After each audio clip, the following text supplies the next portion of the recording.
So, guys, I want to talk about in this module, I want to talk about the benefits of starting a business, what entrepreneurship entails, what it gives you, and basically like, just what to look for before diving into everything else. So, when it comes to entrepreneurship, I want you guys to understand that entrepreneurship, a lot of people they talk about, they want to be an entrepreneur. They don't want to clock in on somebody else's clock and things like that. Well, I'm going to tell you guys straight up, as an entrepreneur, I since the age of 6 years old, I knew I wanted to be an entrepreneur. So once I got to the actual age, 18 years old, like I said, that's when I started my very first business. I learned everything kind of like the hard way. And then as time progressed, I started to notice that I wasn't getting the results that I actually wanted.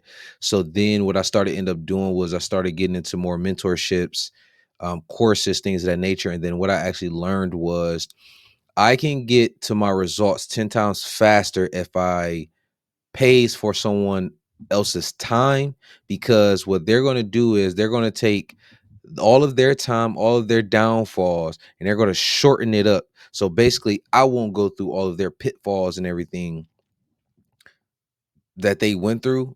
I won't take as long to do it. I can learn from their mistakes and I can get to point A to point B a lot faster.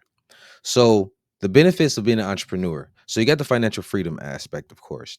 So with the financial freedom, of course, you can run your own. When you run your own business, you have all the financial control on what goes on with the business, how things are being spent, and of course, you get the pros of that. Now, of course, you got unlimited earning potential. Now, let's say hypothetically, if your business is earning, let's just say it's earning 500,000, a year or 6 months or, a month. You have full control over what is going on with the business. You have full control over what's going on with that money, I should say. Now, you can, of course, put yourself on a salary. So let's say if your business was making $500,000 a year and you put yourself on a salary of, let's just say hypothetically, 60 grand.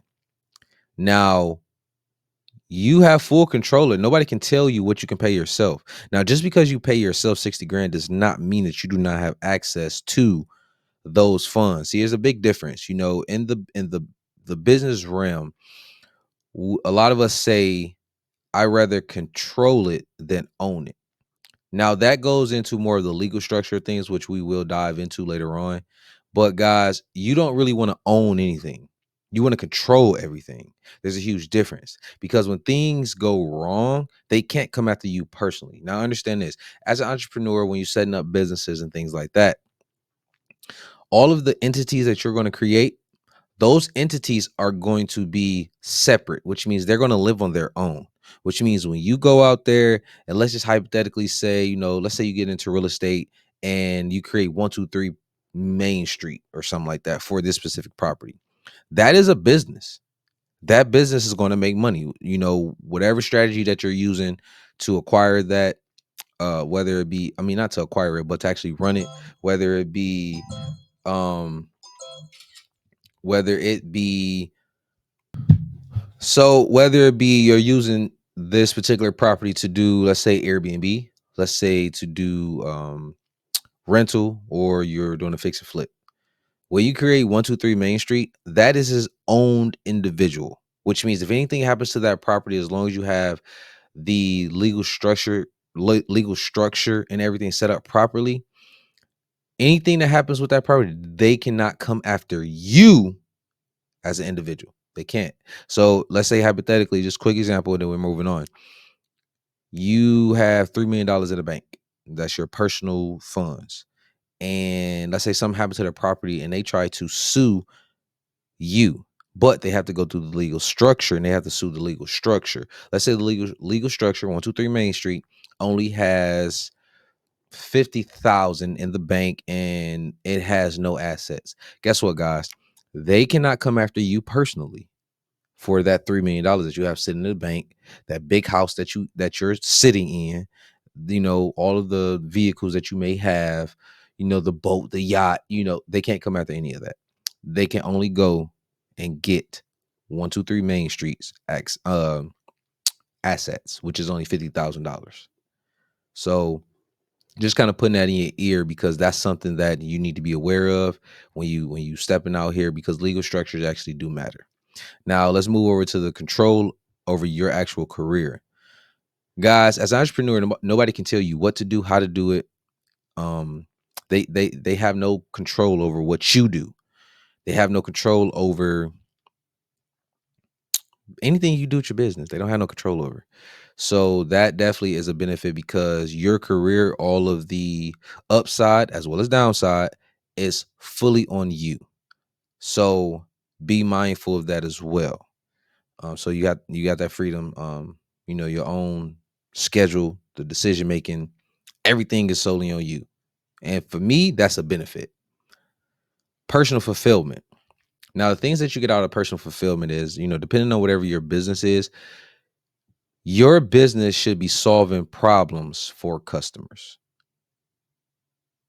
That's what I want you guys to always remember. While you're being an entrepreneur, while you're setting up the business, when you're coming up with the ideas to create your business, you're solving your customers' problems. And that is the reason why they're going to pay you. And what you'll start to understand and notice is, once you get revenue going, because I know we all kind of start out like, oh, we need money and things like that, which is fine. But I want you to kind of like steer away from the idea of I'm just doing this for money, and focus on how can I solve the problems of my customer. And the reason why you want to focus on that is because when you're solving those problems, the money aspect, yes, of course you want to get paid, but you see the lives that you change, you see what you do for people, and it gives you a sense of satisfaction, gratification. And that's where the personal fulfillment is. It's like you're turning your actual passion into a business. So always think of that, and focus on, how can I solve these problems and get it's a sense of accomplishment. Now you also get flexibility. Now within that, as a business owner, you create your own work-life balance.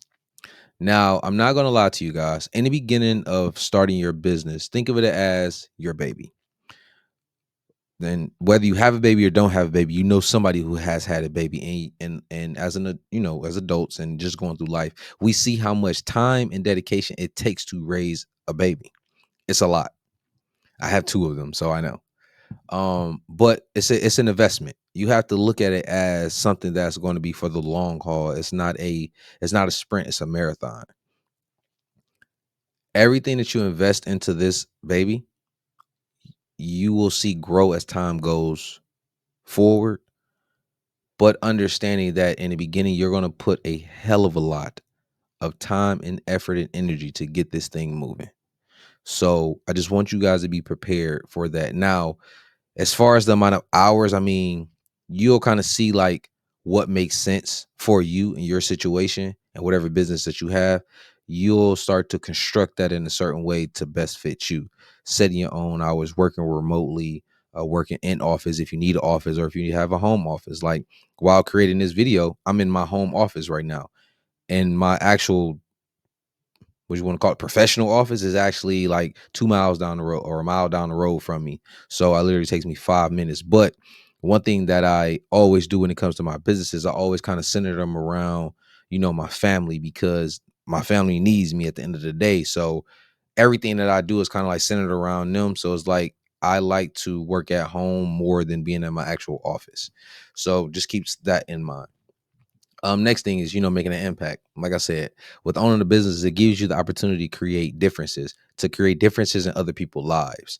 Now, I know a lot of times, we want to be like as an individual or something like that, but guys, it's really about the people at the end of the day.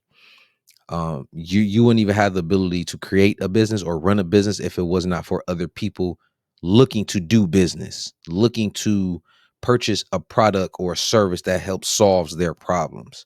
So a lot of times people want to just focus on self.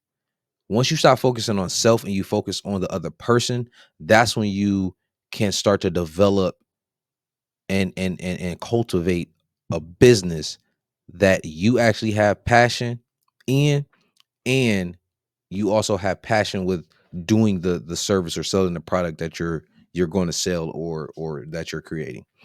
And then of course the growth potential. Guys, you got unlimited growth potential. Nobody can tell you how far you can go. So yeah, that's like a real big one. Nobody can tell you what to do or how far. There's no ceiling for you, as if you were at a W-2 job. There's no ceiling. So moving on from the benefits, I'm going to just touch briefly on what it takes.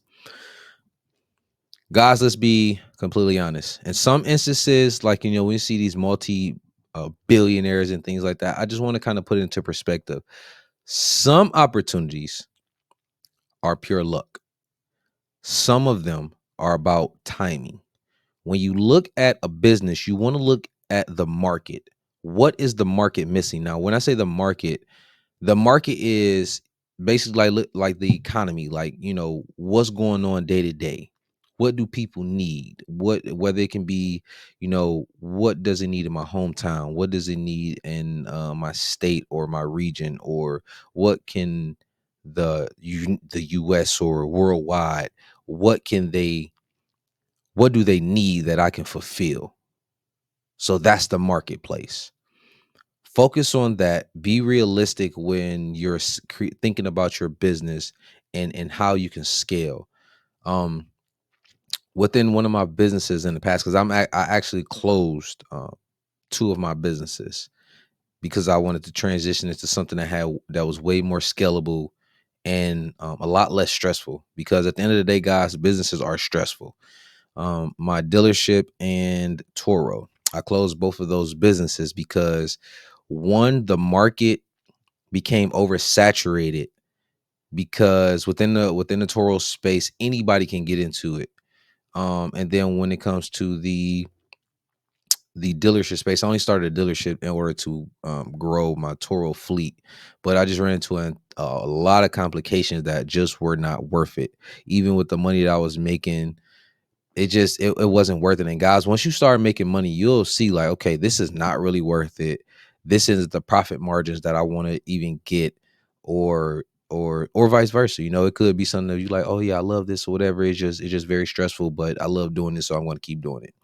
Now the rewards, of course, the rewards can be a lot of different things, with you helping people, with you, the money that you're making, the problems that you're solving. So all of those things, just understand, like, it takes a lot in some cases.